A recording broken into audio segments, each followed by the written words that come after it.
Speaking of the Warriors, Kevin Durant.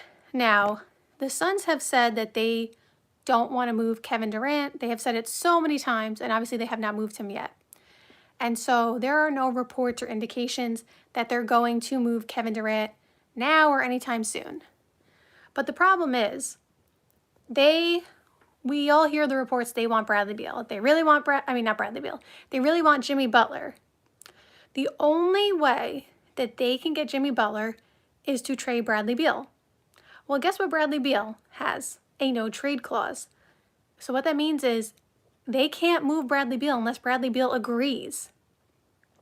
And if you think Bradley Beal is just going to do them a favor and just agree and just say, I'm going to go to Miami just for you. And also, Miami has to want Bradley Beal and his contract back. But let's just say, for argument's sake, that they said okay to that, whatever, which I don't think they are. But let's just say they did. Bradley Beal still has to agree. They can't do anything without Bradley Beal's approval. And the reports and the indications right now, again, this is based on what I, hear and see and watch and all that kind of stuff, is that Bradley Beal doesn't have any intention to waive his no trade clause right now, because right now there's no situation that I guess is being proposed to trade him to that, provides him with another opportunity to win and also live in a place that he likes and, stuff like that. Like, there are many factors into why someone would want to play for a certain team. And so Bradley Beal is not going to trade his no trade clause. You can't move him. The only two options, by the way, they can't aggregate salaries. They have to trade either Bradley Beal, Kevin Durant, or Devin Booker straight up for Jimmy Butler. They're over the second tax apron, which means they literally have to do a 1-for-1 deal, if that makes sense. Like, it has to be just Bradley Beal. It can't be like Nurkic and, other players off. Like, they have to do a straight up one person deal, right? And so with that being said, if Bradley Beal's not going to waive his no trade clause, I think out of the two of Devin Booker and Kevin Durant, they're trading Kevin Durant first if they had to choose, because Devin Booker is 10 years younger than Kevin Durant. Devin Booker has been there since he was drafted. I would think that the franchise still thinks there is a future with Devin Booker to win championships. Like, that's their goal, right? With Kevin Durant, I believe that they think they can also win with Kevin Durant, like with Devin Booker and Kevin Durant. I believe they think that.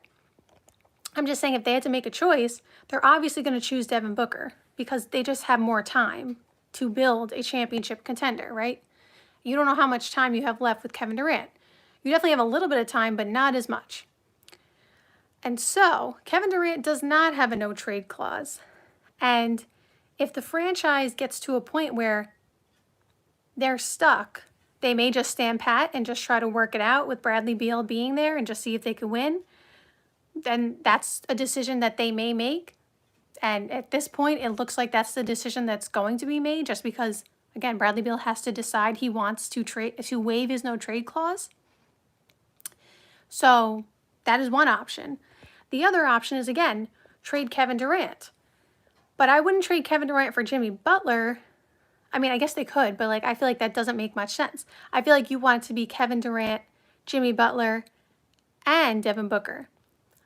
But what if you can trade Kevin Durant for players who fit Devin Booker's timeline more and get some up and coming talent and stuff like that? And that could be many teams around the league. The reason I just say the Warriors is because I saw, I think Jake Fisher was floating that idea around, and let me just clarify and say, he said that there have been no reports or indication that the Suns want to trade him. They say that the Suns have said that they don't want to trade Kevin Durant, and he didn't say that there were any conversations between the Warriors and the Suns about Kevin Durant. There have been no conversations. Let me just be clear. But he floated that idea, basically detailing what I just told you. If the Suns are stuck, what if you can get some assets, whatever it may be, from the Warriors? Because the Suns have nothing, no assets. They have no picks. They're all gone. So what if you can get some picks or stuff from the Warriors? Because he was talking about the Warriors specifically. And then KD reunites with Steph Curry and, I was going to say Steph Curry and Kevin Durant, Steph Curry and Draymond Green. Now, again, doesn't have to be the Warriors, though. It could be a ton of teams around the league because there are plenty of teams who would want Kevin Durant. So is it going to get to a point where the Suns need to just start stockpiling picks or assets just so they can not even necessarily like go into full rebuild mode the way, you know, I guess you could say the Spurs did, and then they got Wembanyama. But like, get somebody who is around, like I said, Devin Booker's age range-ish, you know, and get an up-and-coming talent and get a couple of picks just so you can have leverage to make another trade for Devin Booker. Like, I don't know if we're going there, but that's just something that's a possibility with the trade deadline approaching, and no move has been made yet for the Phoenix Suns because they were supposedly trying to trade Nurkic too, and that hasn't happened yet either. And I don't think that Nurkic is like untradeable, so like I do think they could find a trade partner for him, but I just don't know who or what it would be. So that is what's happening. I just wanted to come on live and talk about this because I feel like the trade deadline is not done. Like, I forgot who said it. Somebody said it yesterday or 2 days ago, whenever the Luka trade happened.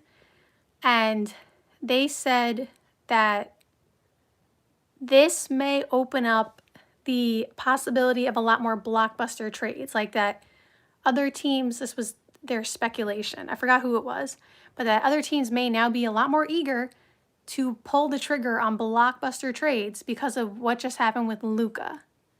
So there is a lot that's going to happen within the next couple of days before the trade deadline. So thank you guys for joining. I hope you guys enjoyed this live, and see you soon. Bye.